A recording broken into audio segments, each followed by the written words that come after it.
Ma'am, I'm calling security. Your daughter clearly doesn't belong here. The words cut through the marble-floored lobby of First National Trust like a blade. 16-year-old Maya Williams stood perfectly still, her school uniform pressed, her hands steady as she held a sealed envelope. Janet Morrison, the senior bank manager, spoke loud enough for everyone to hear. Her 15 years at the bank had taught her to spot troublemakers. This black teenager definitely didn't belong among their serious clients. "I have an appointment," Maya said quietly. Janet's laugh was sharp. "An appointment? A child? I don't think so." Other customers turned to stare. Phones emerged from pockets. The afternoon light streaming through the windows seemed to pause, waiting. Have you ever watched someone judge a book by its cover, only to discover they were holding dynamite? The wall clock read 3:47 p.m. when Maya first approached the premium teller window. Now, 2 minutes later, Janet Morrison's voice carried across the entire banking floor. "Do you understand English?" Janet spoke slowly, deliberately. "This is a bank. For serious business." Maya remained calm. "I need to make a special deposit for the Williams Family Trust. I have an appointment with Mr. Davidson at 4 o'clock. "Williams?" Janet scoffed. "We don't have any Williams Family Trusts. Stop wasting our time with fantasies." Near the ATM machines, college student Zara Chen pulled out her phone. She'd seen enough discrimination videos to recognize one brewing. Her finger hit the live stream button on TikTok. "Y'all need to see this," she whispered to her camera. "Bank manager going full Karen on this young girl." The stream counter showed 15 viewers, then 30. Security guard Rick Dalton emerged from behind the customer service desk. 53 years old, 20 pounds overweight, he followed Janet's lead without question. She'd been here longer than anyone. "Miss, you need to move along," Rick said, his hand resting on his radio. "You're disrupting business." Maya glanced at her smartwatch, a Patek Philippe that cost more than Rick's annual salary, though he didn't notice. She'd received it for her 16th birthday 3 months ago, along with her first quarterly trust dividend. "I'm standing quietly in line," Maya replied. "The only disruption is the assumptions being made about me." Janet's face flushed. "Assumptions? I'm protecting our customers from..." "From what exactly?" Maya asked. The question hung in the air. Janet's mouth opened, then closed. She couldn't say what she really meant. From her phone screen, Zara watched her viewer count climb past 100. Comments started flooding in. "This is 2025, not 1955. Get her badge number." "Where is this happening?" Maya reached into her school blazer and pulled out a black American Express Centurion card. The metal caught the overhead lights. Janet barely glanced at it. "Probably stolen. Or fake. These cards are invitation only for millionaires." "I know," Maya said simply. Her phone buzzed with a text message. Maya read it quickly. "Emergency board meeting moved to 4:15 p.m. Don't be late." "Mom." She typed back. "At the bank now. Minor delay." "I have exactly 21 minutes to complete this transaction," Maya announced, checking her watch again. Janet threw her hands up. "You have 0 minutes. Rick, call the police. I want this troublemaker removed." Customer Margaret Patterson, 72 years old, nodded approvingly from the loan desk. "In my day, people knew their place," she muttered loud enough for others to hear. Zara's stream now had 300 viewers. She panned her camera to capture Margaret's comment, then focused back on Maya. From his corner office, branch president Charles Davidson heard the commotion. Through his glass wall, he could see Janet gesturing wildly at a teenage girl. Something about the scene bothered him, but he stayed put. Janet usually handled difficult customers efficiently. Maya opened a small notebook and began writing. Her handwriting was precise, methodical. "What are you doing?" Janet demanded. "Documenting everything for the record," Maya replied without looking up. "Timestamps, witness statements, exact quotes." Don't you dare threaten us. Maya finally looked up from her notebook. I'm not threatening anyone. I'm preparing. The word preparing sent a chill through Janet that she couldn't explain. Something in Maya's tone suggested layers beneath the surface. Rick reached for his radio. Control, this is Dalton at First National downtown. Need police assistance for a trespassing situation. Copy that. Units en route. Zara's viewer count hit 500. The comments section exploded. Someone's about to get sued. This girl's too calm. She knows something. Why won't they just listen to her? Maya's phone rang. She glanced at the screen. Dad. She declined the call and sent a quick text. In meeting. Call you after. Janet noticed the expensive phone, the confident way Maya handled it. For a split second, doubt crept in. But she'd committed now. Backing down would look weak. Ma'am, Janet said, addressing a nearby customer. I apologize for this disturbance. We're handling it. The customer, a middle-aged man in a business suit, shook his head. She's just a kid. Maybe listen to what she's saying? Janet's anger flared. Sir, I've been managing this branch for 15 years. I know troublemakers when I see them. Maya closed her notebook and returned it to her blazer pocket. Her movements were unhurried, purposeful. Mrs. Morrison, she said, reading Janet's name tag, in exactly 18 minutes, this entire situation will be resolved. I suggest you reconsider your approach. Stop with the cryptic nonsense, Janet snapped. Through the bank's front windows, blue and red lights appeared. 2 police cruisers pulled into the parking lot. Zara's stream now had over 1,000 viewers. Oh, snap, she whispered to her camera. Police just arrived. This is about to get real. Maya checked her watch one more time. 3:52 p.m. She had 18 minutes until her mother's board meeting. 18 minutes to deposit her quarterly dividend and get across town. She looked directly at Janet Morrison and smiled. It wasn't a friendly smile. It was the smile of someone holding all the cards. Officers Martinez and Johnson walked through the bank's glass doors at 3:55 p.m.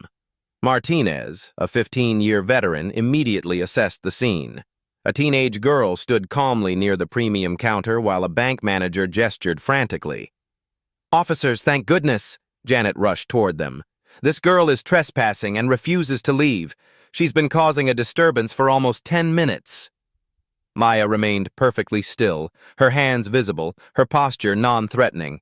She'd learned from her parents' dinner table conversations about police encounters. Stay calm, don't reach for anything, let them approach you. Officer Martinez looked at Maya, then at Janet. Something felt off about the whole situation. Miss, can I see some identification? Martinez asked politely. Maya slowly reached into her blazer and produced her driver's license. Maya Elizabeth Williams, I have a 4 o'clock appointment with Mr. Davidson about our family trust. Martinez examined the ID. The address listed was in Brookhaven, one of the city's most exclusive neighborhoods. The birth date showed she was 16. Ma'am, Martinez addressed Janet, what exactly is the problem here? Janet's face reddened. She claims to have some appointment, but she's obviously lying. Look at her. She doesn't belong in our premium section. Look at me how? Maya asked quietly. The question hung in the air like smoke. Everyone understood what Janet meant, but nobody wanted to say it out loud. From her position near the ATMs, Zara's live stream had grown to 1,500 viewers. Comments poured in faster than she could read them. That manager just said the quiet part loud. This is so wrong. Where's the girl's parents? Someone call the news. Officer Johnson, younger and less experienced, shifted uncomfortably.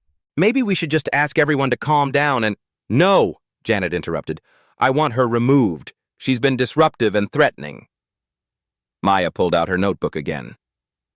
Officer Martinez, I'd like to file a complaint for discrimination under Section 1981 of the Civil Rights Act. Martinez blinked. Most teenagers didn't know federal civil rights statutes. You want to file a complaint against who? Against Mrs. Morrison and this bank for denying me service based on my race. Janet sputtered. Race has nothing to do with this. She's not what? Maya pressed. Through his office window, Charles Davidson finally stood up. The police presence had gotten his attention. He walked toward the group, his stomach churning with a growing sense that something was very wrong. Officers, I'm Charles Davidson, branch president. What seems to be the problem? Martinez turned to him gratefully. Sir, we have a complaint about a customer being denied service. Davidson looked at Maya for the first time, really looked at her. Something about her face seemed familiar, but he couldn't place it. Miss Williams says she has an appointment with you at 4 o'clock, Martinez continued. Davidson pulled out his phone and checked his calendar. Nothing scheduled. But wait, there was something else. A meeting reminder from corporate. Williams Family Trust Quarterly Review. Materials in secure file. His blood turned cold. Williams? He repeated, staring at Maya with new eyes. Yes, sir. The Williams Family Trust. I'm here to deposit our quarterly dividend. Davidson's mind raced. The Williams Family Trust was one of their largest accounts. But the trustee was supposed to be... Where's your guardian? He asked carefully. Maya checked her watch. 4:02 p.m. She's in a board meeting until 4:15. I'm authorized to handle routine transactions independently. Board meeting? Janet laughed harshly. What board meeting? Stop lying! Maya's phone buzzed. She glanced at the screen and her expression shifted slightly. A text from her mother. Running late. Handle the deposit and meet me at the office by 4:30. She typed back, Slight complication at bank. Police involved. Nothing I can't handle. The response came immediately. What? Put Davidson on the phone, now! Maya looked up at Davidson. Mr. Davidson, my mother would like to speak with you. She held out her iPhone. Davidson hesitated, then took it. Hello? He said uncertainly. The voice that came through the speaker was crisp, professional, and absolutely furious. Charles Davidson, this is Elena Williams, Chairman and CEO of Williams Capital Group. Would you care to explain why my daughter is being harassed by police officers in my bank? Davidson's face went white. Williams Capital Group, the parent company that had acquired controlling interest in First National Trust 18 months ago. His boss's boss's boss. Ms. Williams, there seems to be a misunderstanding. The only misunderstanding is your staff's assumption that a black teenager couldn't possibly be a legitimate customer. Fix this. Now! The phone went dead. Davidson stared at the device in his hand, then at Maya, then at Janet. The family resemblance was suddenly obvious. How had he missed it? Zara's stream exploded with activity. Over 3,000 viewers now, and someone had shared it to Twitter. The hashtag #BankingWhileBlack was starting to trend. Mr. Davidson, Officer Martinez prompted, is there an appointment or not? Davidson's mouth moved, but no sound came out. Janet stepped forward, sensing his hesitation. Charles, don't let her intimidate you with fake phone calls. I know our customers, and she's not one of them. Maya opened her blazer and withdrew a thick envelope. My quarterly dividend check. Would you like to see the amount before you decide whether I belong here? She pulled out a folded paper and handed it to Davidson. He opened it with trembling fingers. The check was from Berkshire Trust Company, made out to the Williams Family Trust. The amount, $2,347,890.33, $2.3 million. Davidson's knees nearly buckled. Janet craned her neck to see the paper, but he held it close to his chest. Officers, Davidson said, his voice barely above a whisper. I believe there's been a terrible mistake. What kind of mistake? Martinez asked. Davidson looked at Janet, then at Maya, then at the growing crowd of onlookers. Some were filming now, not just Zara. This was becoming a social media nightmare. The kind that ends careers, Maya said softly. Margaret Patterson, the elderly customer who'd made the comment about people knowing their place, quietly gathered her purse and headed for the exit. She'd seen enough viral videos to know when to disappear. Janet sensed the shift in power but couldn't understand it. "Charles, what's on that paper? Don't let her manipulate you." Maya checked her watch again. 4:07 p.m. "I now have exactly 8 minutes to complete this deposit and get to my mother's office. Mr. Davidson, shall we proceed to your office, or would you prefer to handle this transaction in front of everyone?" The question was polite, but the underlying threat was clear. Davidson had a choice: handle this quietly and professionally, or let it play out publicly for Zara's thousands of viewers to witness. "My office," he said quickly. "Officers, thank you for your time. Everything is under control." Martinez looked skeptical. "You sure about that, sir?" "Absolutely certain." As they started toward Davidson's office, Janet grabbed his arm. "Charles, you can't seriously believe—" "Janet." His voice was ice cold. "Don't say another word." Maya paused at the threshold of Davidson's office and looked back at Janet. Their eyes met across the banking floor. "Mrs. Morrison," Maya said, her voice carrying clearly through the marble lobby, "these real-life stories happen every day. Today, you became part of one." Davidson's office felt smaller than usual as Maya settled into the leather chair across from his desk. Through the glass wall, she could see Janet pacing the banking floor, gesturing wildly to Officer Martinez. The live stream was still running, Zara's phone trained on the office windows. "Ms. Williams," Davidson began, then stopped. His hands shook as he set down the $2.3 million check. "I need to understand what just happened out there." Maya opened her sealed envelope completely for the first time. She withdrew a thick stack of documents bound with a navy blue cover. Williams Family Trust Quarterly Report Q1 2025 was embossed in gold letters. "These are the trust documents," she said, sliding them across his mahogany desk. "Page 12 shows the account relationship with First National Trust. Page 15 details my authorization levels for routine transactions." Davidson flipped to page 12. His throat went dry. The Williams Family Trust held $47.3 million in various First National Trust accounts: checking, savings, money market, certificates of deposit. It was their third largest customer relationship. Page 15 was worse. Maya Elizabeth Williams was authorized to conduct transactions up to $5 million without additional approval. The signature card showed her authorization had been updated just 3 months ago on her 16th birthday. "Jesus Christ," he whispered. Maya raised an eyebrow. "Is there a problem with my documentation?" "No, Davidson flipped to the front page. "It says here the account was opened in 2008 when I was born. Yes, my parents established the trust to handle my inheritance from my grandmother's estate, plus accumulated dividends from Williams Capital Group holdings." Davidson turned to page 23, Portfolio Summary. Williams Capital Group owned significant stakes in 47 companies across 12 industries. Technology, healthcare, real estate, manufacturing. The portfolio was worth $1.2 billion. His intercom buzzed. "Mr. Davidson, Elena Williams is on line 1 for you."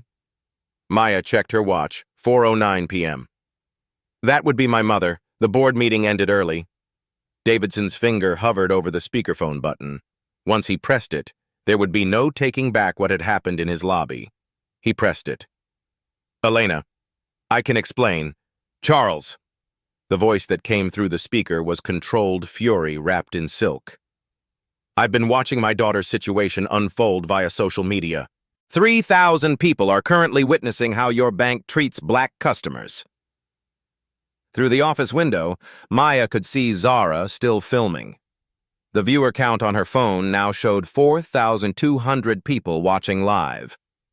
"Your manager, Janet Morrison, accused my daughter of theft, called her a liar, and summoned police to remove her from your premises for attempting to deposit a legitimate check."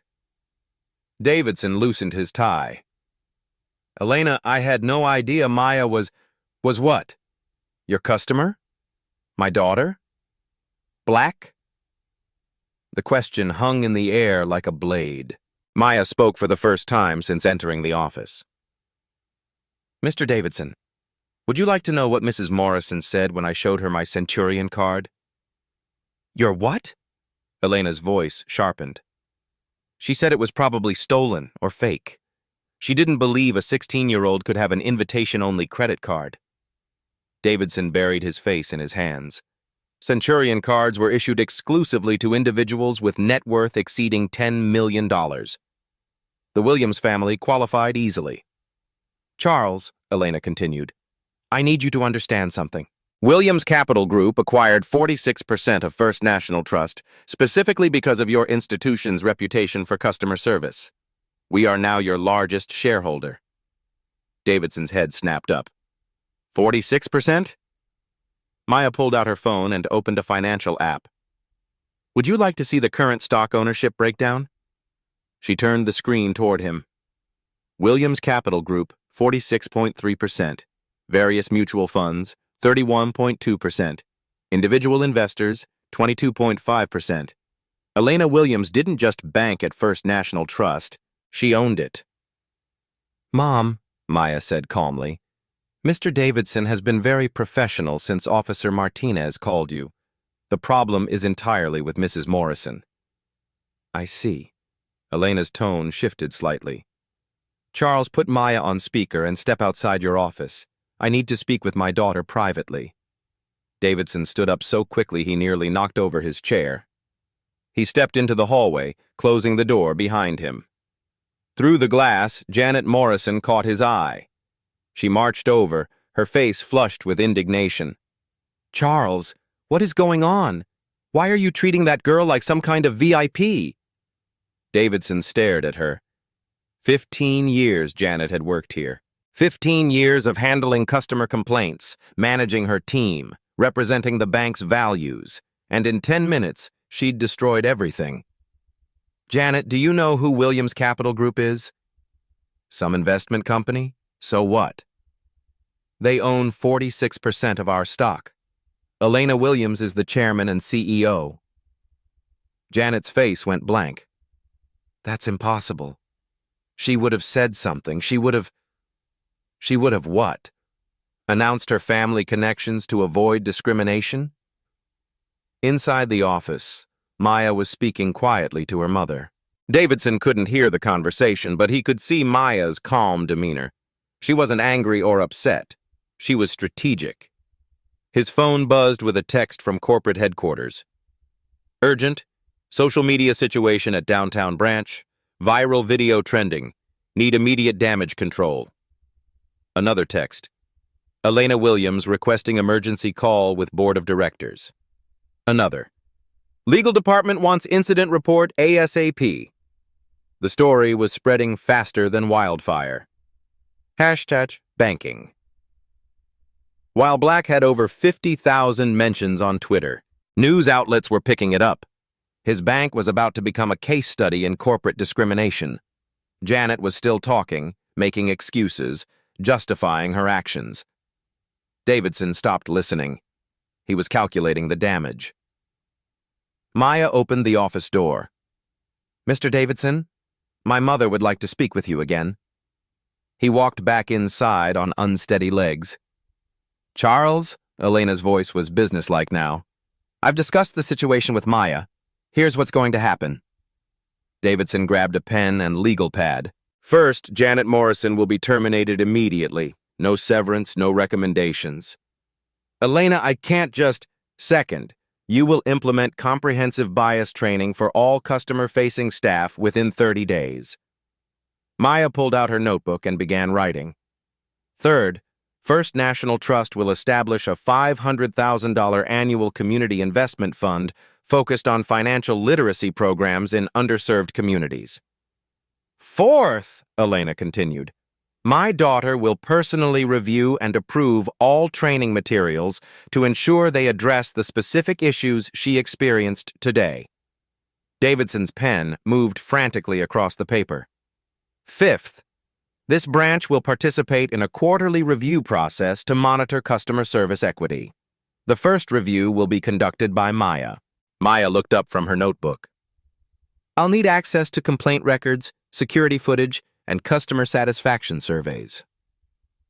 Elena, Davidson said desperately, these requirements seem reasonable, necessary, long overdue.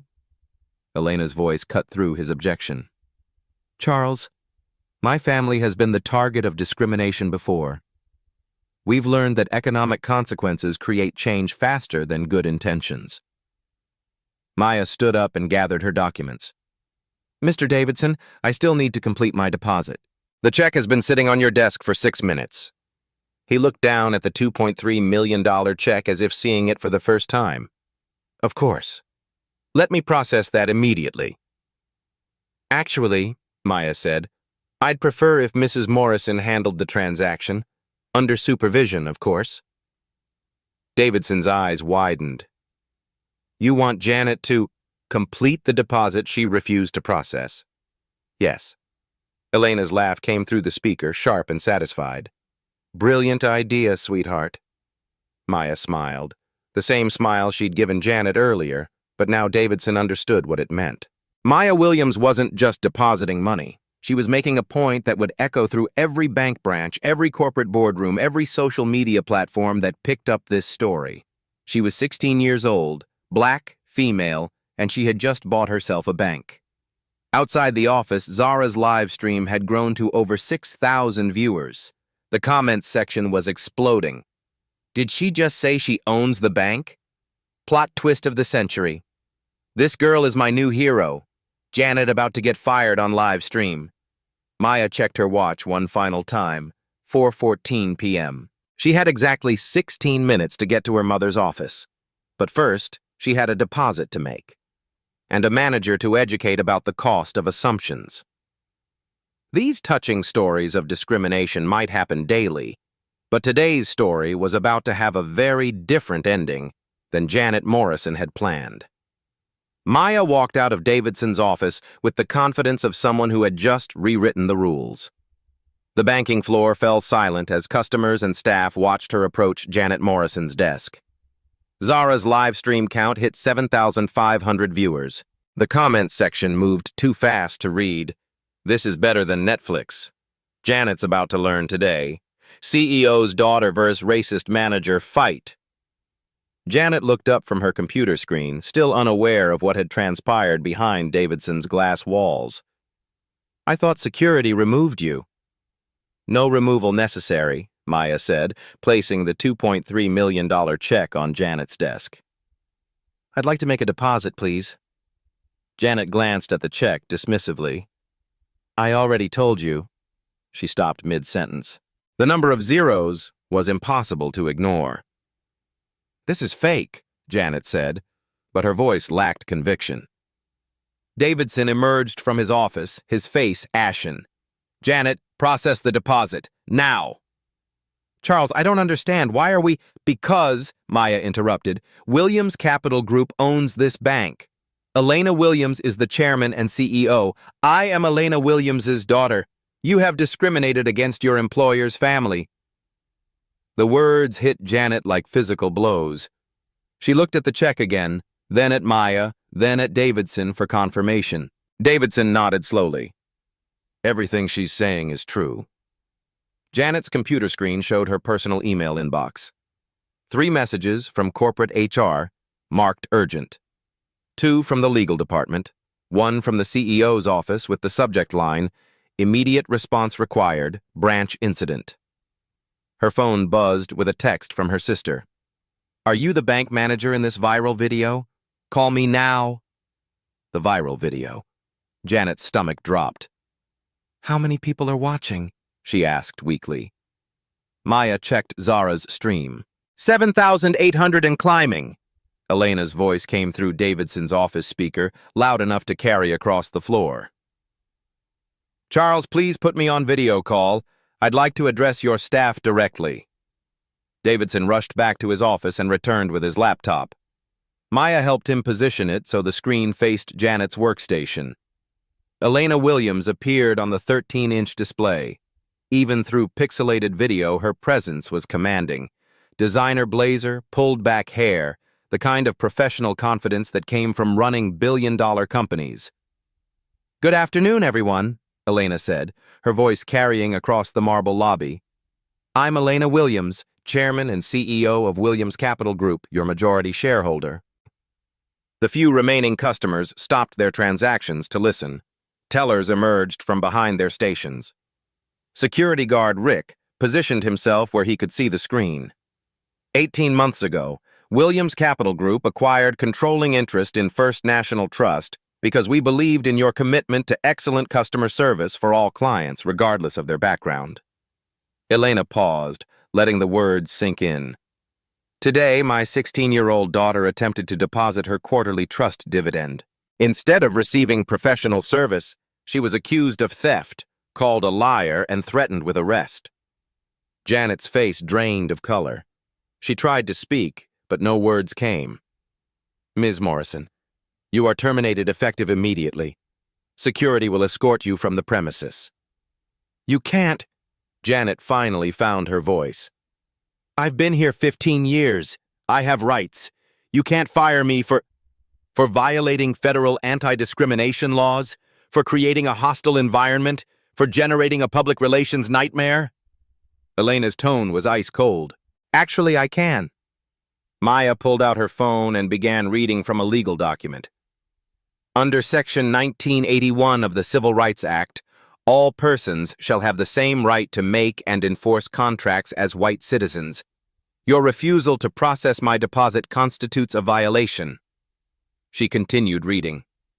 Additionally, Title VII of the Civil Rights Act prohibits discrimination in places of public accommodation. This bank qualifies as such a venue. Elena smiled proudly. "My daughter has been studying constitutional law since she was 14. She knows her rights better than most adults." Janet looked desperately at Davidson. "Charles, please, I made a mistake, but—" "Janet," Elena's voice cut through the plea. "In the past hour, your actions have cost this bank approximately $340,000 in negative publicity value. Our stock price has already dropped 2% due to social media coverage." Maya opened her financial app and showed the screen to Janet. "Williams Capital Group holdings in First National Trust are currently valued at $847 million. Your discrimination has directly impacted shareholder value. The hashtag banking, while black, now has over 100,000 mentions," Elena continued. "Local news stations are picking up the story. Our competitor banks are using this incident to attract our customers." Rick, the security guard, approached Janet's desk. His earlier confidence had evaporated. "Ma'am, I need you to clear out your personal items."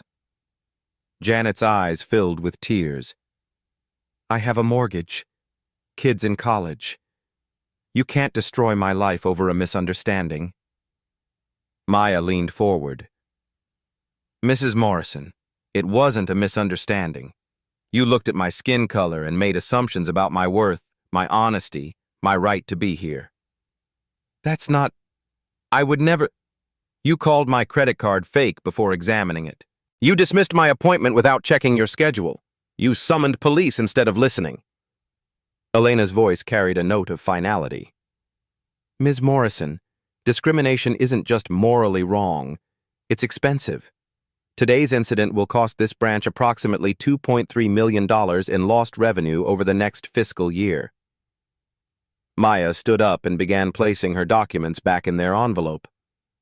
"That's assuming Williams Capital Group maintains its banking relationship here, which depends entirely on the changes Mr. Davidson implements." Davidson wiped sweat from his forehead. "Elena, what exactly are you expecting?" "Mandatory bias training for all staff within 30 days. Community investment fund of $500,000 annually. Quarterly equity reviews conducted by my daughter, and a public apology posted on all your social media platforms." Maya checked her watch. 4:22 p.m.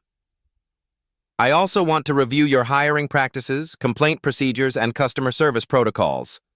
"You're 16, Janet protested weakly. 16, black, female, and worth $47 million, Maya replied.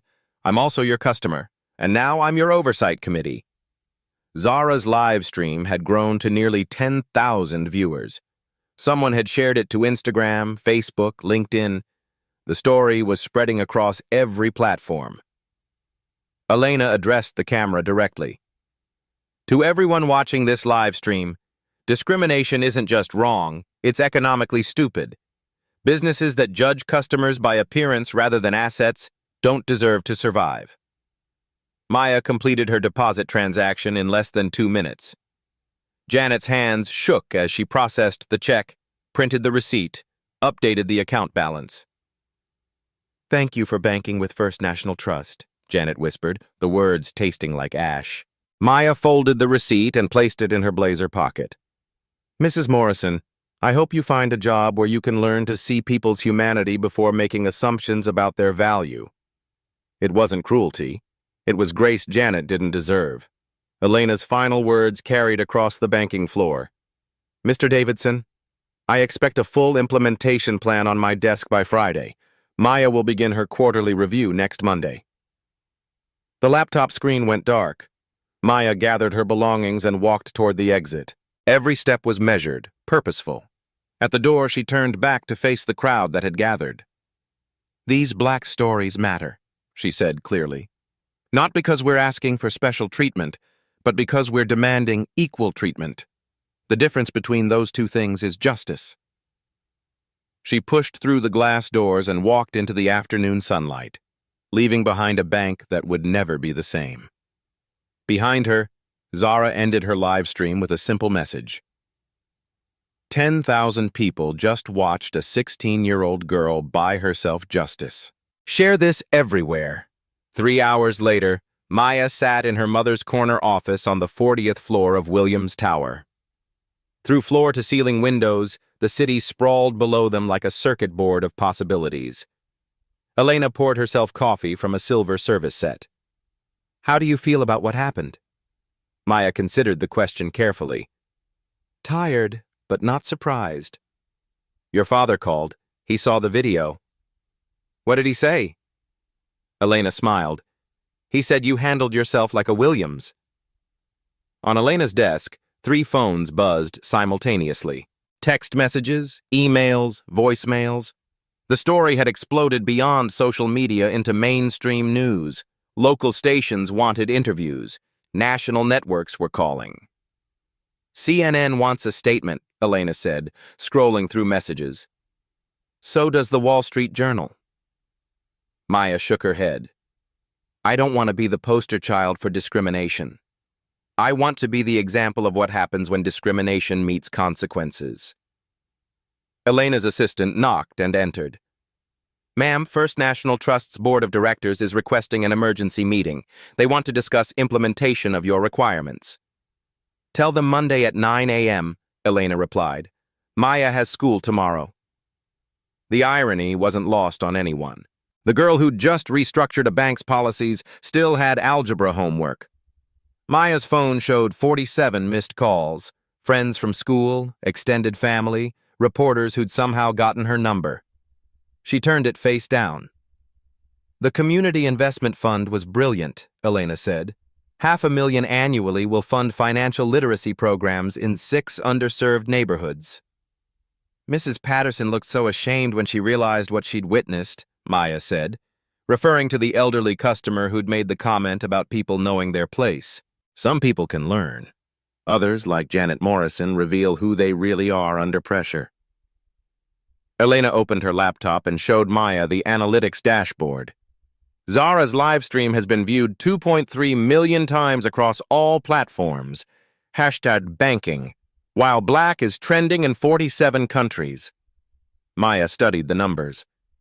That's more reach than most advertising campaigns. Discrimination is expensive, but accountability is profitable. 3 competitor banks have already called, wanting to discuss our business. Maya stood and walked to the windows. The bank where she'd been humiliated was visible 15 blocks away, its glass facade reflecting the late afternoon sun. "Davidson called an all-staff meeting for tomorrow morning," Elena continued. "Mandatory attendance. He's flying in sensitivity trainers from Chicago." Good. But training only works if people want to change. Elena joined her daughter at the window. The quarterly reviews you'll conduct will identify who's genuinely committed to improvement. Maya's reflection in the glass looked older than 16. The events of the day had added weight to her shoulders, knowledge to her eyes. Mom, do you think anything will really change? Elena wrapped an arm around her daughter. Sweetheart, you didn't just deposit money today. You deposited a lesson that will echo through every branch, every corporate boardroom, every customer interaction. Maya's phone buzzed with a text from Zara. Girl, you're famous. My video broke TikTok records. Want to collaborate on a follow-up? Maya typed back. Thanks for documenting everything. That took courage. Elena checked her own phone. The Williams Diversity Initiative just received 50 applications for funding. Organizations want to replicate what happened today. Replicate discrimination? Replicate consequences, real, immediate economic consequences for discriminatory behavior. Maya turned from the window. What about Janet Morrison? What about her? She has kids in college, a mortgage. I don't want to destroy someone's life. Elena studied her daughter's face. That compassion is why you'll be a better leader than I am. But Maya, consequences aren't cruel, they're educational. Maybe we could offer her a chance to participate in the bias training, as someone learning from her mistakes. Elena smiled. Now that's the kind of systemic change that creates lasting impact. Maya gathered her school backpack, the same one she'd carried into the bank 6 hours ago. Inside were her calculus textbook, chemistry notes, and a receipt for a $2.3 million deposit that had changed everything. I have homework, she said. What subject? American government. We're studying the 14th Amendment. Elena laughed. I think you just gave your classmates a practical demonstration. As they prepared to leave the office, Elena's phone rang one more time.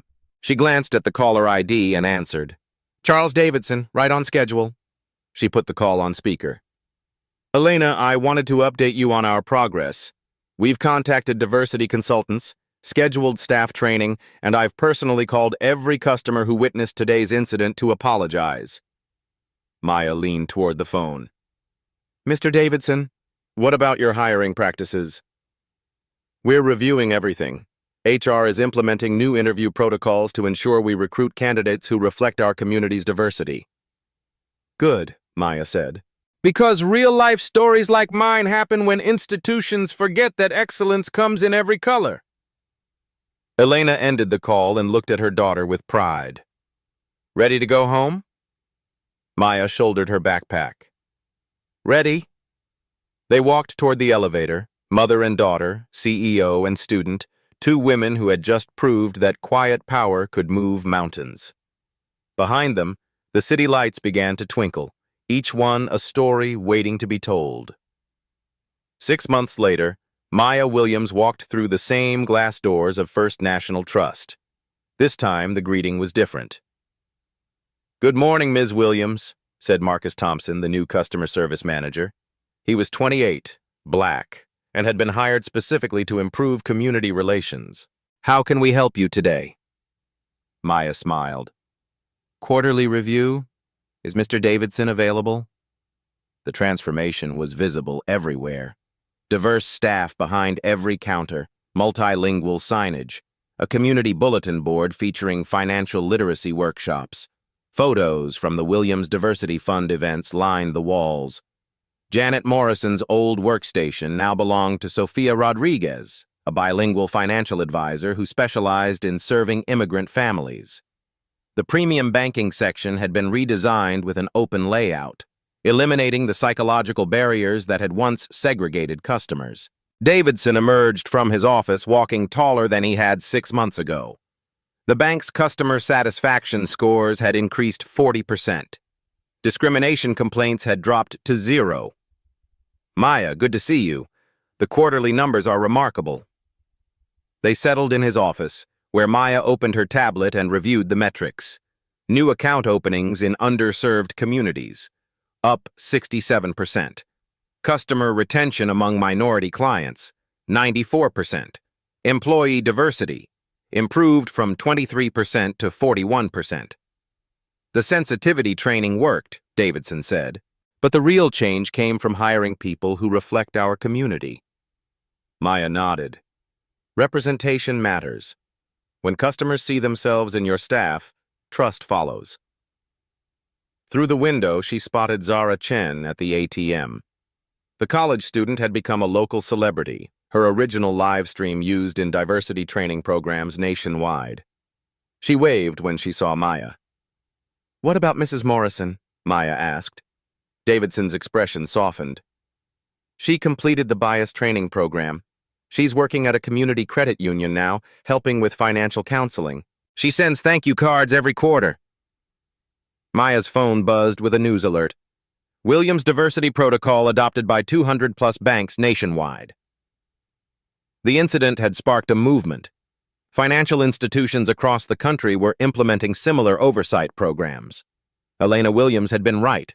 Economic consequences created faster change than good intentions. Maya closed her tablet and gathered her things. "Same time next quarter?" "Absolutely. And Maya, thank you. Not just for today, but for showing us who we could become." Outside the bank, Maya paused on the sidewalk where Zara had first started filming. A small plaque now marked the spot. "Change begins when courage meets consequence. Williams Diversity Initiative 2025. She pulled out her phone and opened the camera app. It was time for her own social media post. 6 months ago, I walked into this bank as a customer and left as an agent of change. Today's quarterly review shows what's possible when institutions choose growth over grievance. She posted the video with the hashtag #ProgressUpdate. The comments came immediately. "You changed everything. This is how you create real reform. Quiet power wins every time." Maya pocketed her phone and headed toward school. She had a presentation to give in American government class about constitutional rights in practice. Her classmates were about to learn that touching stories aren't just entertainment. They're blueprints for justice. Have you witnessed discrimination in your community? Share your real-life stories in the comments below. Your voice matters. These Black stories deserve to be heard, shared, and acted upon. Hit that subscribe button if you believe in using economic power to create social change. What would you have done in Maya's situation? Let us know in the comments. Share this video with someone who needs to see that intelligence and preparation can overcome prejudice. Together, we can ensure that life stories like Maya's become examples of triumph, not just survival. Subscribe, share, and keep fighting for a world where everyone's worth is recognized from the moment they walk through the door.